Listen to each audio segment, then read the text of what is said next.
Hello ಮಕ್ಕಳೇ, ಹೇಗಿದ್ದೀರಾ? ಮೊದಲನೇ ಸಾರಿ ನಾನು ವಿಡಿಯೋ ನೋಡ್ತಾ ಇದ್ದರೆ ಸಬ್ಸ್ಕ್ರೈಬ್ ಮಾಡಿ, ಬೆಲ್ ಬಟನ್ ಕ್ಲಿಕ್ ಮಾಡಿ ಹಾಗೂ ಲೈಕ್ ಮಾಡಿ. ಹಾಗೂ ಇದೇ ರೀತಿ 4ನೇ ತರಗತಿ ಹಾಗೂ 5ನೇ ತರಗತಿಯ ಗಣಿತ, ಇಂಗ್ಲೀಷ್ ಹಾಗೂ ಕನ್ನಡ ಕಲಿಕಾ ಬಲವರ್ಧನೆಯ ಎಲ್ಲ ಕಲಿಕಾ ಪದಗಳ ವಿಡಿಯೋನೂ ಇದೆ.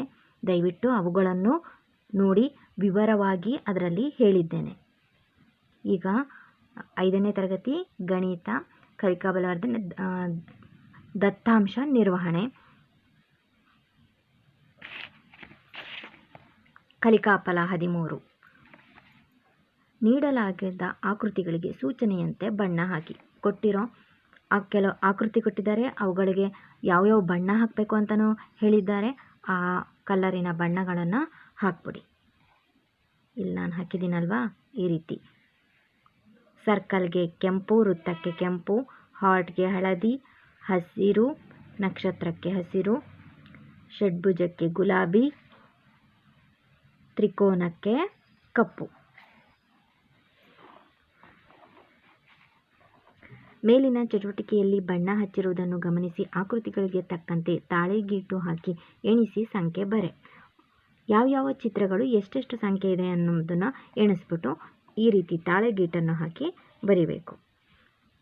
ತಾಳೆಗೀಟು ನೋಡಿ, 1 2 3 4 ಗೀಟ್ ಹಾಕಿ ಆಮೇಲೆ ಒಂದು ಅಡ್ಡಗೆರೆಯನ್ನು ಈ ರೀತಿ ಡೊಂಕ ಗೆರೆ ಹೇಳಿದ್ರೆ ಅದು 5 ಅಂತ ಅರ್ಥ. ಇದಿಷ್ಟು 5 6 7 8 ಅಂತ ಅರ್ಥ. ಅದೇ ರೀತಿ ಎಲ್ಲದನ್ನು ಎಣಿಸ್ಬಿಟ್ಟು ಚಿತ್ರಗಳನ್ನು ನೋಡಿ ಎಣಿಸ್ಬಿಟ್ಟು ಅದರ ಸಂಖ್ಯೆಗಳನ್ನು ಬರೀರಿ. ಈ ಚಿತ್ರದಲ್ಲಿ ಆದರ್ಶನು ತನ್ನ ತಾಯಿಯ ಹುಟ್ಟುಹಬ್ಬದ ಆಚರಣೆಗಾಗಿ ಮನೆಯನ್ನು ಸಿಂಗರಿಸಲು ಬಲೂನ್ಗಳಿಂದ ಸಿಂಗರಿಸಿದ್ದಾನೆ. ಯಾವ್ಯಾವ ಕಲರಿನ ಬಲೂನನ್ನು ಎಷ್ಟು ದುಡ್ಡು ಕೊಟ್ಟು ತಗೊಬಂದ ಮತ್ತು ಯಾವ್ಯಾವ ಕಲರ್ ಬಲೂನ್ಗಳು ಎಷ್ಟಿವೆ ಅನ್ನೋದನ್ನು ಇಲ್ಲಿ ಚಾರ್ಟಲ್ಲಿ ಈ ಚಿತ್ರದಲ್ಲಿ ತೋರಿಸಿದ್ದಾರೆ. ಅದರ ಪ್ರಕಾರ ಕೆಳಗಿನ ಮಾದರಿಯನ್ನು ನಾವು ಫಿಲಪ್ ಮಾಡಬೇಕು.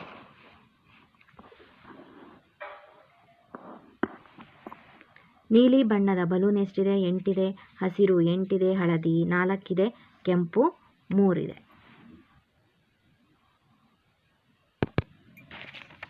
ಹಿಂದ್ಗಡೆ ಕೊಟ್ಟಿರೋ ಚಿತ್ರಗಳಿಗೆ ಸಂಬಂಧಿಸಿದಂತೆ ಇಲ್ಲಿ ಕೆಲವೊಂದು ಕ್ವಶನ್ಗಳನ್ನು ಕೊಟ್ಟಿದ್ದಾರೆ. ಆ ಕ್ವಶನ್ಗಳಿಗೆ ಉತ್ತರ ಮಾಡೋಣ. ಯಾವ ಬಣ್ಣದ ಬಲೂನುಗಳು ಹೆಚ್ಚು ಇವೆ? ಯಾವ ಬಣ್ಣದ ಬಲೂನು ಹೆಚ್ಚಾಗಿದ್ವು? ನೀಲಿ ಮತ್ತು ಹಸಿರು. ಯಾವ ಬಣ್ಣದ ಬಲೂನು ನಿಮಗೆ ಇಷ್ಟ? ನಾನಿಲ್ಲಿ ನೀಲಿ ಬರೆದಿದ್ದೀನಿ. ನಿಮಗೆ ಯಾವ ಬಣ್ಣದ ಬಲೂನ್ ಇಷ್ಟನೋ ಆ ಬಣ್ಣದ ಹೆಸರನ್ನು ನೀವಿಲ್ಲಿ ಬರೀಬೋದು.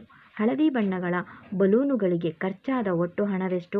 ಹಳದಿ ಬಲೂನಿಗೆ ಖರ್ಚಾದ ಹಣ 20 ರೂಪಾಯಿ. ಹಳದಿ ಬಣ್ಣದ ಬಲೂನನ್ನು ಒಂದಕ್ಕೆ 5 ರೂಪಾಯಿ ಆದರೆ ಅಲ್ಲಿ ಹಳದಿ 4 ಬಲೂನ್ ಇದೆ, ಹಾಗಾಗಿ 20 ರೂಪಾಯಿ. ಯಾವ ಬಣ್ಣದ ಬಲೂನಿಗೆ ಕಡಿಮೆ ಹಣ ಖರ್ಚಾಯಿತು? ಹಸಿರು ಬಣ್ಣದ ಬಲೂನ್. ಹಸಿರು ಬಣ್ಣದ ಬಲೂನಿಗೆ ಕಡಿಮೆ ಖರ್ಚಾಗಿದೆ. ಯಾವ ಬಣ್ಣದ ಬಲೂನುಗಳು ಕಡಿಮೆ ಇವೆ? ಕೆಂಪು ಬಣ್ಣ 3 ಇದೆ, ಹಾಗಾಗಿ ಕೆಂಪು ಬಣ್ಣದ ಬಲೂನ್ ಕಡಿಮೆ ಇದೆ. ಆದರ್ಶನು ತನ್ನ ತಾಯಿಯವರ ಹುಟ್ಟುಹಬ್ಬ ಆಚರಿಸಲು ಬಲೂನುಗಳಿಗೆ ಖರ್ಚು ಮಾಡಿದ ಒಟ್ಟು ಹಣವೆಷ್ಟು? ಎಷ್ಟು ಹಣ?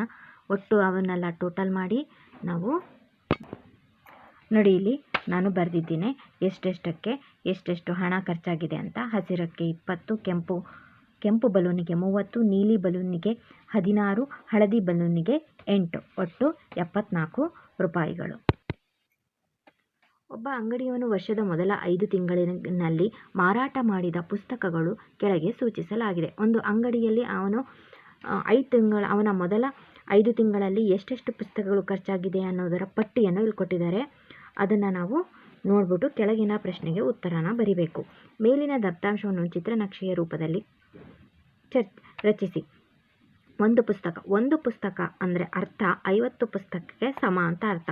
ಒಂದು ಪುಸ್ತಕದ ಚಿತ್ರ ನೀವು ಬರೆದ್ರಿ ಅಂದರೆ ಅದರಲ್ಲಿ 50 ಪುಸ್ತಕ ಅಂತ ಅರ್ಥ. ಇಲ್ಲಿ ಜನವರಿಯಲ್ಲಿ ಮಾರಾಟವಾದ ಪುಸ್ತಕಗಳ ಸಂಖ್ಯೆ ಎಷ್ಟು? ಜನವರಿಯಲ್ಲಿ ಎಷ್ಟು ಕೊಟ್ಟಿದ್ದಾರೆ? ಜನವರಿಯಲ್ಲಿ 150 ಅಂದರೆ ಒಂದು ಪುಸ್ತಕ 50 ಪುಸ್ತಕಕ್ಕೆ ಸಮವಾದರೆ 3 ಪುಸ್ತಕ 50 50 100 50 150 ಹಾಗಾದರೆ ಫೆಬ್ರವರಿಯಲ್ಲಿ ಎಷ್ಟಿದೆ? 250 ಅಂದರೆ ಒಂದು ಪುಸ್ತಕಕ್ಕೆ 50 ಪುಸ್ತಕ ಆದರೆ 5 50 100 5 50 150 200 250. ಹಾಗೆ ಮಾರ್ಚ್ನಲ್ಲಿ ಮಾರ್ಚ್ನಲ್ಲಿ 400 ಹಾಗಾದರೆ ಎಷ್ಟು ಪುಸ್ತಕನ ಚಿತ್ರ ಬರಿಬೇಕು ನಾವು? 400 ಅಂದರೆ ನಾವು 8 ಪುಸ್ತಕದ ಚಿತ್ರ ಬರಿಬೇಕು. ಏಪ್ರಿಲ್ನಲ್ಲಿ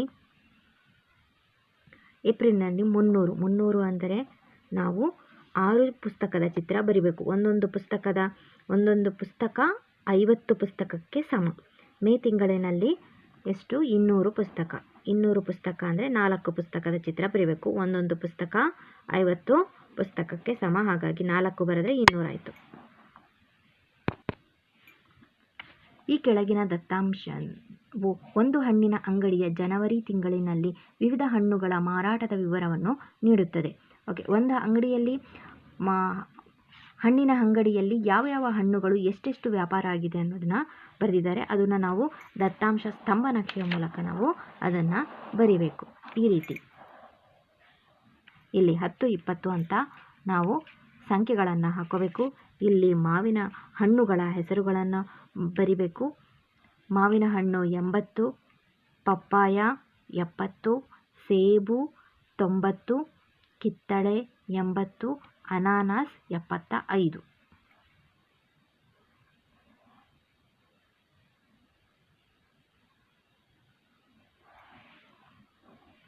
ಯಾವ ಹಣ್ಣು ಅತ್ಯಂತ ಹೆಚ್ಚು ಮಾರಾಟವಾಗಿದೆ? ಸೇಬು ಹಣ್ಣು ಅತ್ಯಂತ ಹೆಚ್ಚಾಗಿ ಮಾರಾಟವಾಗಿದೆ. ಯಾವ ಹಣ್ಣು ಅತ್ಯಂತ ಕಡಿಮೆ ಮಾರಾಟವಾಗಿದೆ?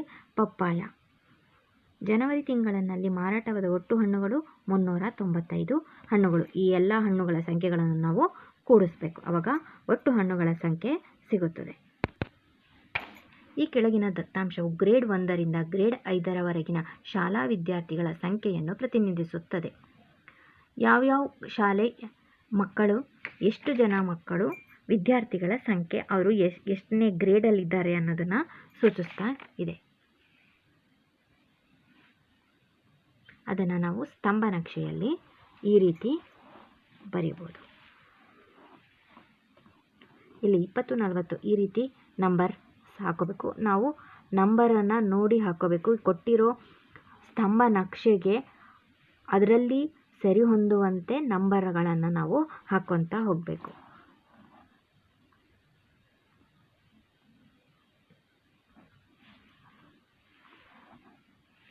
ಮೊದಲನೇ ಗ್ರೇಡ್ 140, ಎರಡನೇ ಗ್ರೇಡ್ 120 ವಿದ್ಯಾರ್ಥಿಗಳು, ಮೂರನೇ ಗ್ರೇಡ್ 100 ವಿದ್ಯಾರ್ಥಿಗಳು, ನಾಲ್ಕನೇ ಗ್ರೇಡ್ 105 ವಿದ್ಯಾರ್ಥಿಗಳು, ಐದನೇ ಗ್ರೇಡ್ 95 ವಿದ್ಯಾರ್ಥಿಗಳು.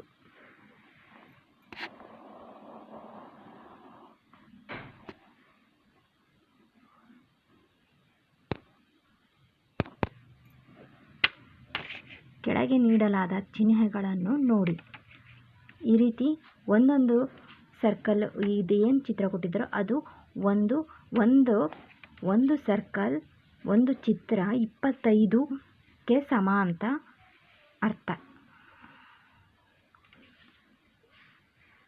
ಇದು ಒಂದು 25 ಆದರೆ ಒಟ್ಟು 25, 50, 75, 100, 125, 50, 150 ಆ ರೀತಿ ನಾವು ಕೌಂಟ್ ಮಾಡ್ತಾ ಹೋಗಬೇಕು. ಒಂದು 25ಕ್ಕೆ ಸಮ ಅಂತ.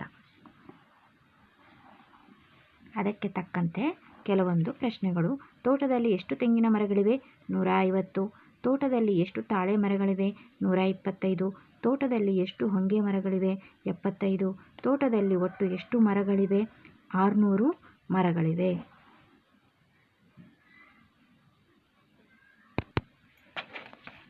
ಇಲ್ಲೊಂದು ಚಟುವಟಿಕೆ ಕೊಟ್ಟಿದ್ದಾರೆ. ಇದನ್ನು ನೀವೇ ಮಾಡಬೇಕು. ನಿಮ್ಮ ಮನೆ ಹತ್ತಿರ ಇರುವ 40 ಜನರ ಸಮೀಕ್ಷೆಯನ್ನು ಮಾಡಬೇಕು. ಅವರು ಯಾವ ಕಾರ್ಯಕ್ರಮವನ್ನು ಹೆಚ್ಚಾಗಿ ವೀಕ್ಷಿಸ್ತಾರೋ ಅನ್ನೋದನ್ನು ನೀವು ಕೌಂಟ್ ಮಾಡಿಬಿಟ್ಟು ಇಲ್ಲಿ ಬರಿಬೇಕು. ಯಾವ ಕಾರ್ಯಕ್ರಮವನ್ನು ಅವರು ವೀಕ್ಷಿಸ್ತಾರೆ ಅನ್ನೋಂಥ ಅವರ ಅಭಿಪ್ರಾಯವನ್ನು ತಿಳ್ಕೊಂಡು ನೀವಿಲ್ಲಿ ಕೌಂಟ್ ಮಾಡಿ ಬರಿಬೇಕು. ನಾನಿಲ್ಲಿ ಸುಮ್ಮನೆ ಒಂದು ನಿಮಗೆ ಅರ್ಥವಾಗಲಿ ಅಂತ ಬರೆದಿದ್ದೇನೆ. ಇದನ್ನು ನೀವು ನಿಮ್ಮ ಮನೆ ಹತ್ತಿರ ಇರೋ ಕೇಳಿ ಸಹ ನೀವು ಇದನ್ನು ಮಾಡಬಹುದು, ಬರಿಬಹುದು. ಇದು ನೀವು ಮಾಡಬೇಕಾಗಿರುವ ಚಟುವಟಿಕೆಯಾಗಿದೆ. ಓಕೆ, ಈ ಇಷ್ಟವಾಗಿದ್ದರೆ ಲೈಕ್ ಮಾಡಿ, ಸಬ್ಸ್ಕ್ರೈಬ್ ಮಾಡಿ ಹಾಗೂ ಬೆಲ್ ಬಟನ್ ಕ್ಲಿಕ್ ಮಾಡಿ. ಹಾಗೂ ಇದೇ ರೀತಿ ಕಲಿಕಾ ಬಲವರ್ಧನೆಯ 4ನೇ ತರಗತಿ, 5ನೇ ತರಗತಿಯ ಗಣಿತ ಮತ್ತು ಇಂಗ್ಲೀಷ್, ಕನ್ನಡ ಎಲ್ಲ ವಿಡಿಯೋಗಳು ಇವೆ. ದಯವಿಟ್ಟು ಅವುಗಳನ್ನು ವೀಕ್ಷಿಸಿ. ವಿವರವಾಗಿ ಅದರಲ್ಲಿ ವಿವರಣೆಯೊಂದಿಗೆ ಹೇಳಿದ್ದೇನೆ, ನಿಮಗೆ ಅರ್ಥವಾಗುವ ರೀತಿಯಲ್ಲಿ. ದಯವಿಟ್ಟು ಆ ವಿಡಿಯೋಗಳನ್ನು ನೋಡಿ, ಲೈಕ್ ಮಾಡಿ. Thank you.